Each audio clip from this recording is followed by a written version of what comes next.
States. We just spent a few minutes speaking in the Oval Office and learning and giving each other ideas. One of the things I did ask is, why did President Obama sign that agreement with Iran? Because nobody's been able to figure that one out. But maybe someday we'll be able to figure it out. I want to thank you very much for being here. Great respect for you. I know you're working very hard, and General Mattis and General McMaster and Rex Tillerson have all been telling me that you're doing a job. It's not an easy job. It's a very tough job. Your soldiers are fighting hard. I know Mosul is moving along, but Mosul was hours until we left. So perhaps we shouldn't have gone in, and certainly we shouldn't have left. We should never, ever have left. And the vacuum was created, and we discussed what happened. But we'll spend a lot of time with you, with your group, and thank you all very much for being here. We appreciate it. And we will figure something out. Our main thrust is we have to get rid of ISIS. We're going to get rid of ISIS. It will happen. It's happening right now. General Mattis and his team have done an incredible job. A lot of things are different than they were even 5 or 6 weeks ago. We've been here a short while, and people have said they've never seen such a difference. So we are with you, and again, thank you very much for being with us. Excuse me, speaking. Yes, please. بسم الله الرحمن الرحيم. أنا أشكر الرئيس ترامب على دعوته لنا للحضور للقاء هنا في واشنطن. العلاقات العراقية الأمريكية أساسية لنا. نحن اشتركنا معا في محاربة داعش وفي مقارعة داعش. قواتنا العراقية تقود القتال على الأرض ضد داعش للقضاء عليها، والآن هي في مدينة الموصل في الجانب الأيمن، ولم يبقى إلا قليل لتحرير الموصل وتحرير كل الأراضي العراقية من داعش. السيد الرئيس، نحن الآن أمام مفترق تاريخي للقضاء على هذه المنظمة الإرهابية، ونستطيع بتعاوننا معا أن نقضي على هذه المنظمة الإرهابية في داخل العراق بل في المنطقة والعالم. هذه المنظمة منظمة بشعة تسببت الكثير من المآسي في المنطقة وفي العالم أيضا، وهي تهدد الأمن والسلام في جميع العالم. وشاهدتم التفجيرات الإرهابية التي قامت بها سواء في بغداد أو في باكستان أو في عواصم أوروبية وعواصم أخرى وحتى هنا في الولايات المتحدة. بالإضافة إلى ذلك علينا أن نهتم في السلام. نحن نحرك طريقة لفرض السلام في المنطقة وفرض السلام في العراق، وحتى يكون هناك سلام علينا أن نقوم باستقرار. في الوقت الحاضر تم إعادة بحدود 1.6 مليون من النازحين إلى بيوتهم في العراق، وهذا نجاح للقوات العراقية ونجاح للجهد الإنساني العراقي. والآن في نفس الوقت اللي قواتنا تحارب في الموصل توفر الإسناد الإنساني لهم، وأيضا المواطنون موجودون في داخل المدينة مع أن قواتنا تحررهم. هناك تفاعل كبير بين المواطنين في الموصل وداخل المناطق مع قواتنا الأمنية، وأستطيع أن أدعي أن قواتنا الأمنية الآن أصبحت من القوات القوية وقوات مكافحة الإرهاب العراقية من أقوى القوات الآن في المنطقة، ونحن نفتخر بذلك ونفتخر بالوطنية العراقية. العراقيون يعتزون بوطنهم وضحوا الكثير من أجل الدفاع عن وطنهم ومن أجل تحرير الأراضي، ونحن نطمح إلى مزيد من التعاون بين العراق والولايات المتحدة.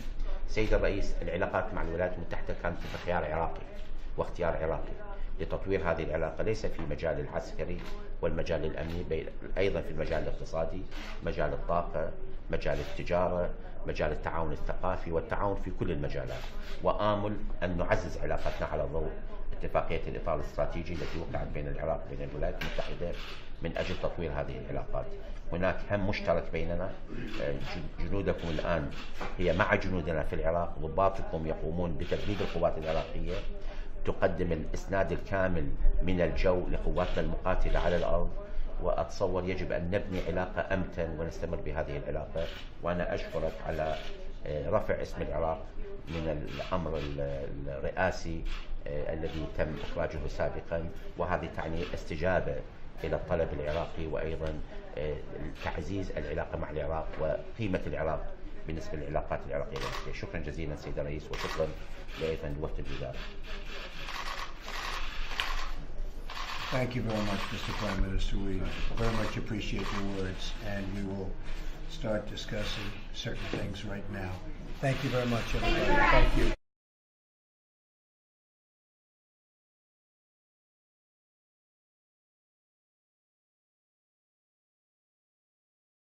Are intentionally designed to preserve the privacy of U.S. citizens. They are intentionally designed to ensure the information is collected and used only for legitimate national security and criminal investigative purposes. There are statutory safeguards. There are warrants based on probable cause. There is a FISA court that is involved. There are audits on the back end, and we think so highly of this material. It is a felony punishable by up to 10 years in federal prison to unlawfully disseminate it. All of this was done to make sure this information gathered remains protected as it relates to U.S. citizens. The way I view it, Director Comey, the American people have an agreement with their government. We are going to give you the tools to keep us safe, even if it infringes on our privacy some. We're going to give you the tools. And government in return promises to safeguard the privacy of U.S. citizens. And when that deal is broken, it jeopardizes American trust in these surveillance programs. So let me ask you, do you agree FISA is critical to our national security? I do. Do you agree programs like FISA were intentionally designed to safeguard the identity of U.S. persons? Yes, there are other important elements of it, but that's the primary goal, I believe. It wasn't an afterthought. It wasn't an accident. These are intentional safeguards that we put in place to protect U.S. citizens. Is that correct? Correct. Do you agree much of what is learned from these programs is classified or otherwise legally protected? All FISA applications, review by the court, collection by us pursuant to our FISA authority is classified. The dissemination of which is a felony punishable by up to 10 years in prison? Sure, dissemination, unauthorized dissemination. Unauthorized dissemination of classified or otherwise legally protected material punishable by a felony up to 10 years in federal prison. Yep, yes, as it should be. All right. In January of this year, the Washington Post reported, according to a senior U.S. government official, a named U.S. citizen, and I will not use the name, a named U.S. citizen, phoned the Russian ambassador several times on December the 29th. In February of this year, the Washington Post reported nine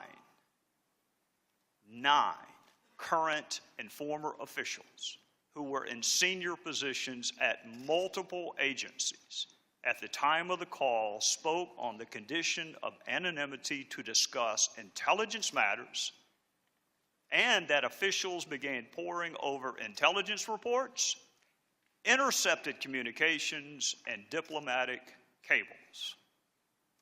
In February of this year, the New York Times reported a U.S. citizen, whose name I will not use, discusses sanctions with the Russian ambassador in a phone call, according to officials who have seen a transcript of the wiretapped conversation. And again in February of this year, the New York Times reported on a phone call involving a U.S. citizen, including significant discussions of phone records, intercepted calls, intercepted communications, and reported the NSA captured calls and then asked the FBI to collect as much information as possible. My time is up, so I will say this for this round. I thought it was against the law to disseminate classified information. Is it? Oh, yes, sure, it's a serious crime. I'm not going to comment on those particular articles because I don't want to, in any circumstance, compound a criminal act by confirming that it was classified information. But in general, yes, it's a serious crime, and it should be for for the reasons you said. We'll take it back up next round, Mr. Chairman. Gentleman yields back. I'll now yield 15 minutes to Mr. Schiff. Director Comey, I want to begin by attempting to put to rest several claims made by the President about his predecessor, namely that President Obama wiretapped his phones. So that we can be precise, I want to refer you to exactly what the President said and ask you whether there is any truth to it. First, the President claimed, quote, "Terrible. Just found out that Obama had my wires tapped in Trump Tower just before the victory. Nothing found. This is McCarthyism," unquote. Director Comey, was the President's statement that Obama had his wires tapped in Trump Tower a true statement? With respect to the President's tweets about alleged wiretapping directed at him by the prior administration, I have no information that supports those tweets, and we have looked carefully inside the FBI. The Department of Justice has asked me to share with you that the answer is the same for the Department of Justice and all its components. The Department has no information that supports those tweets. The President accused Mr. Obama and presumably the FBI of engaging in McCarthyism. As you understand the term McCarthyism, do you think President Obama or the FBI was engaged in such conduct? I'm not going to try and characterize the tweets themselves. All I can tell you is we have no information that supports them. Were you engaged in McCarthyism, Director Comey? Try very hard not to engage in any isms of any kind, including McCarthyism. The President second stated, quote, "Is it legal for a sitting president to be wiretapping a race for president prior to an election? Turned down by a court earlier, a new low," unquote. Director Comey, can you answer the President's question? Would it be legal for President Obama to have ordered a wiretap of Donald Trump? I'm not going to characterize or respond to the tweets themselves. I can tell you in general, as Admiral Rogers and I were just saying, there is a statutory framework in the United States under which courts grant permission for electronic surveillance, either in a criminal case or a national security case, based on a showing of probable cause, carefully overseen. It's a rigorous process that involves all three branches of government, and it's one we've lived with since the late 1970s. That's how it works. So no individual in the United States can direct electronic surveillance of anyone. It has to go through an application process, ask a judge. The judge can then make the order. So President Obama could not unilaterally order a wiretap of anyone? No president could.